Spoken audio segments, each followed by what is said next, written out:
Hello everyone, I'm Gary York, True Prison Stories. Thanks for watching this video. Please subscribe if you like it. I was asked to do a video on homosexuality in prison and from the security standpoint. So just so you know a little bit about me, I have 28 years in corrections, and I started out as a correctional officer in a state prison. And then I went to probation officer, and then I did 12 years as a prison inspector, actually doing investigations in the prison, where I did have some cases that involved homosexuality and rape and so forth. And I also, when I finished my time with the state prison system, I went and worked another 11 years, 9 months for the county sheriff's office. So I was asked to talk about this and from a security standpoint. So first of all, let me just say, for those of you who have not worked in a prison or have not been in prison, a lot of people that aren't familiar with prisons and jails don't understand this. Sexual relations in prisons is prohibited. And I was on the Nancy Red show in New York 3 years ago, talking about staff shortages, and the topic of homosexuality in prison came up, and we discussed some things about why sexual activity in prison is not allowed and so forth. And when you do a show like that, afterwards they post it and people make comments, and I had a lot of people saying, I don't understand why you can't have sex in prison. What's wrong? That's a natural human instinct. Why is it not allowed? And I thought we'd explained it in the show, but it just gets a lot of people wondering why they don't have sex. So let me try to clear up a few things. Number one, it's not allowed, and it's a security risk. Why is it a security risk, people say? Well, when you start allowing inmates to have sex with each other, it disrupts the normal activities of the prison, because people become jealous, people start to fight, people start to force themselves on others to have sex, and it causes all kinds of disciplinary action, and yes, it can even result in death. Think of it this way. A husband and a wife on the street, police officers are called all the time. Someone else gets, a husband or a wife gets involved with another person, and someone gets killed or injured badly. Same thing in prison. Someone has their mate in prison, and somebody else wants that mate, and it can cause fights and even death.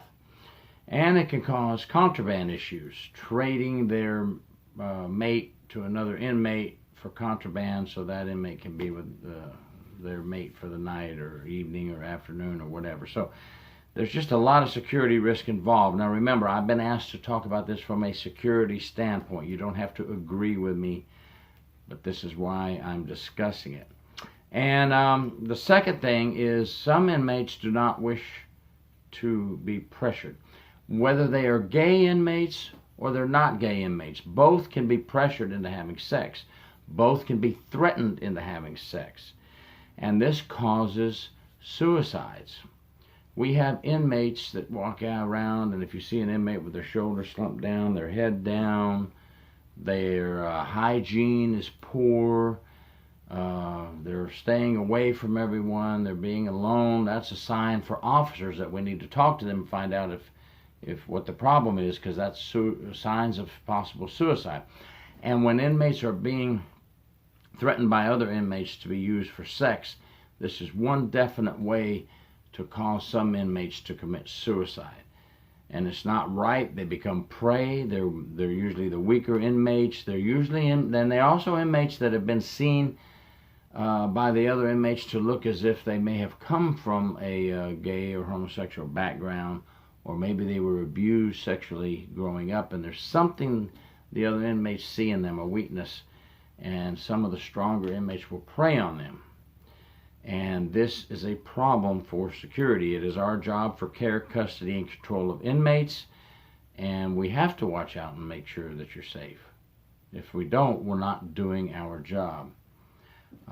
Also, there's a third type where inmates only have homosexual activity or gay sex or however you want to describe it. Remember, I am not an expert here. I'm a security person. I am not an expert in homosexuality, so I'm looking at it from security aspect. But we have the ones that have sex with males, male on male, or female on female in a female prison, while in prison. But when they get out of prison, they completely stop having sex and go back to male with female or female with male. When I was a correctional officer, I worked visitation. I knew of some inmates that were having sex male on male on the prison compound, but their wives or girlfriends would come visit them on the weekend, and they would be all friendly and lovey-dovey, and they got out of prison and they went back to that wife or girlfriend. So that would be a third way things happen with homosexuality in prison. And usually that didn't cause a problem for security unless the girlfriend or wife found out it was happening, and then they would call the prison. But, you know, we stop sexual activity when we see it. We write disciplinary reports. We do even put them in confinement for a number of days after the disciplinary report action. After a classification team reviews the disciplinary report and determines what action should be taken. But that is something we can't always control, folks who have people in prison. We just can't always control it. You know, you have 24 officers on a shift and 1,000 inmates. You can't watch everything that goes on. And the inmates have code words, so maybe they're having sex in an area and they use code words to warn them that the officers are on the way. So we don't catch everything. Another reason we don't allow sex in prison is disease.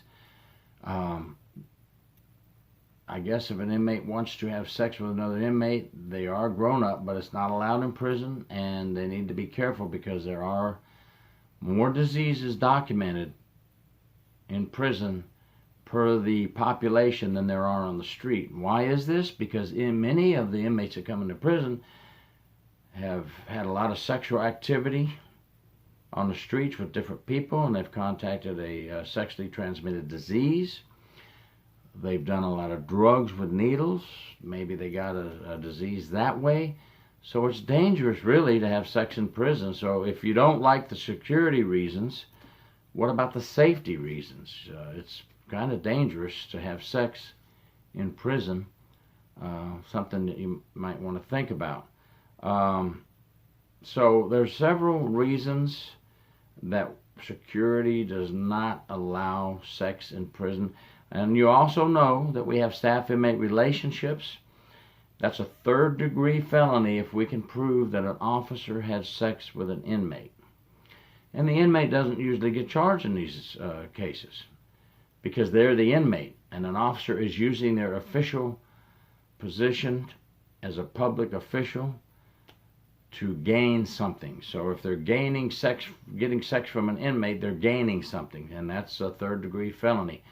You know, they get paid something from an inmate or an inmate's family, you know, that's a felony. And using your position of authority to obtain sex from an inmate is a gaining something, and that's a felony. So there's several factors that I've mentioned why we don't allow sex in prison.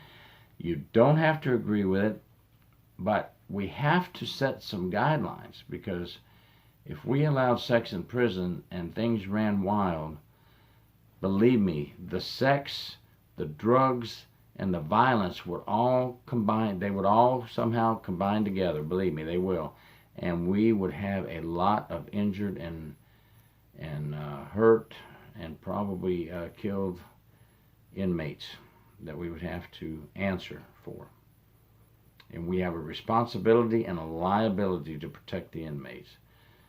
All right, Lucky, I hope this helps to hear from a security person and how that all fits in. I may not have covered everything, but I tried to hit a little bit of this and a little bit of that to get the idea across. So thank you for watching, and please subscribe to True Prison Stories if you want to hear the truth. Thank you.